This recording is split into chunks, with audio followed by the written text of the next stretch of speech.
How accommodating. Do you really think they believe we are who we say we are? Not a chance.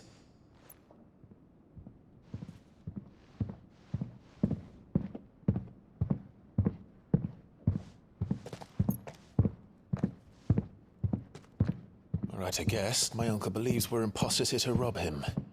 And means to string us up himself.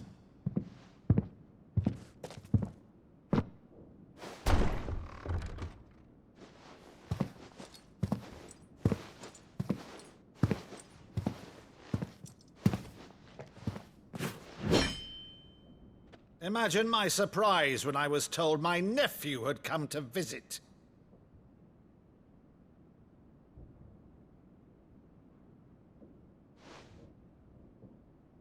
Clive Rosfield died long ago. And for uttering his name here, you shall pay with your tongue!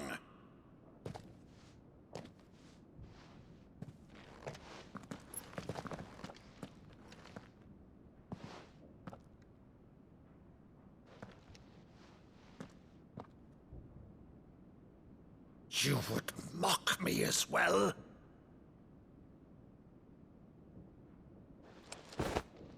It is I, Sir Crandall of Camelot, loyal servant to Her Serene Holiness, Saint Sybil the Unshod.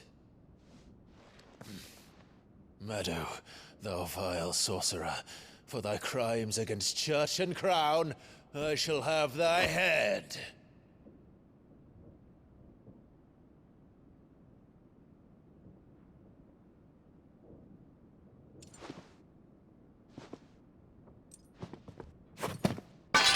Curse thee, infectious flax wench. Even in death, must thou plague me still? Very well. I shall open the gates of hell, that thou might see thy charge once more.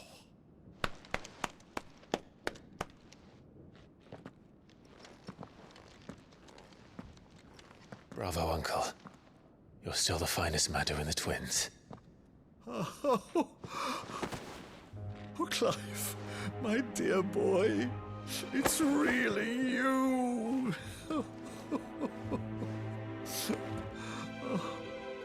You always were fond of that scene from The Saint of the Sanctuary. Never did let me play Sir Crandall.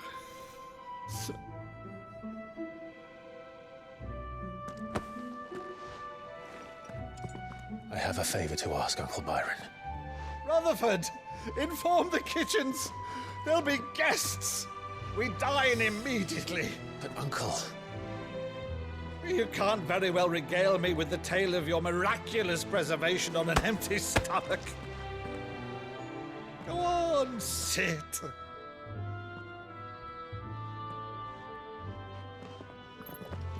See that you use the good plates, Rutherford.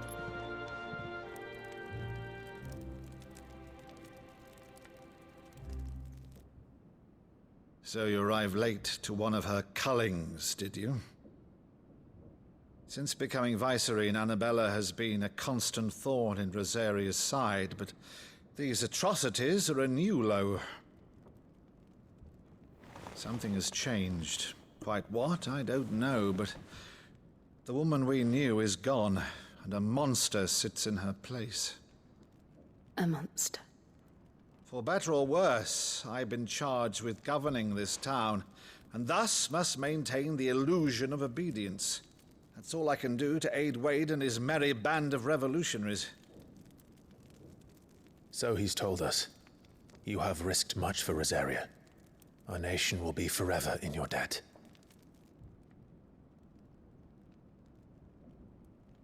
It has been 20 years, Clive. The nation your father and your forefathers fought to defend is no more. Perhaps it would be otherwise had I the courage of my brother.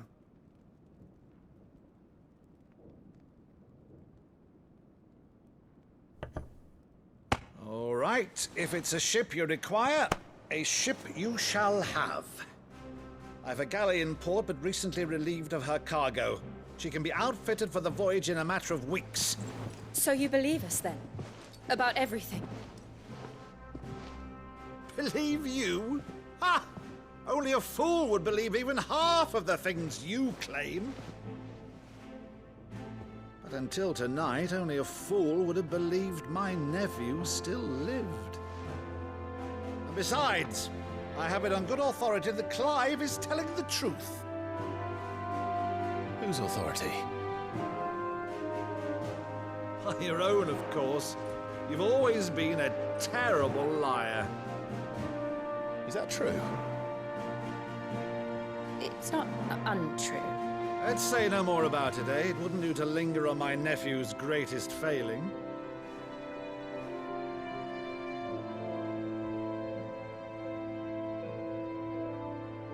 The one thing I cannot believe, though, is all this about you being Sid.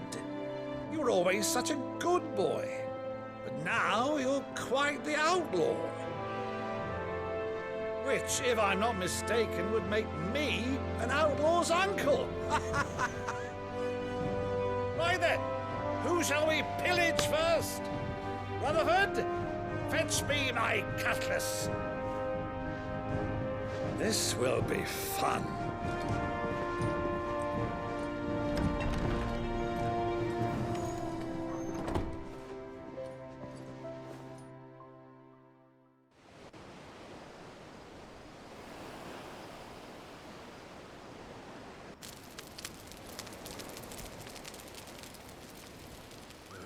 Over there. Go on. She's a fine ship, isn't she? Once outfitted, she'll bear us across the boiling sea to Drustinus in the space of 3 days.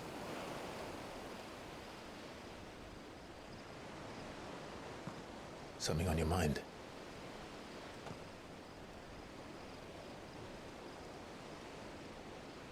Monsters. When I served the Iron Kingdom, I did so because I saw no other choice. Because once they learned that Lash would not move me, they turned it on those who could.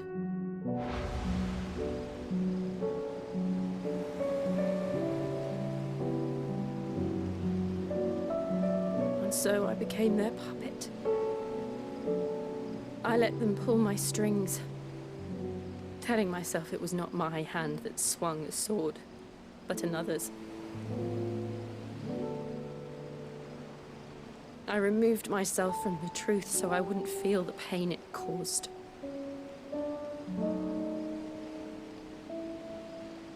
And before I knew it, I no longer felt anything. Anything at all.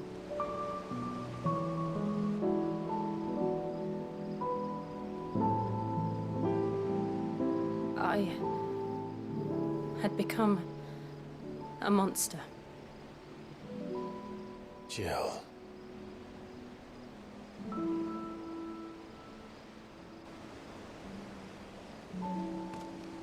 I don't want to be a monster, Clive. Do you understand? I want to choose a different path, a better path. To live on my own terms. But before I can do that, I need to come to terms with my past.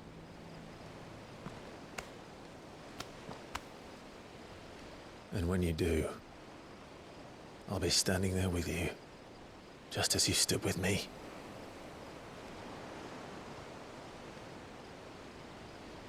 Thank you, Clive.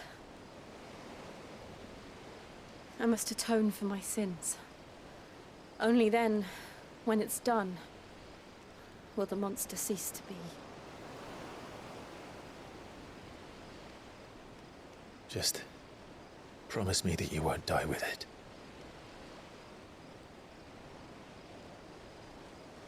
Now, let's get some sleep.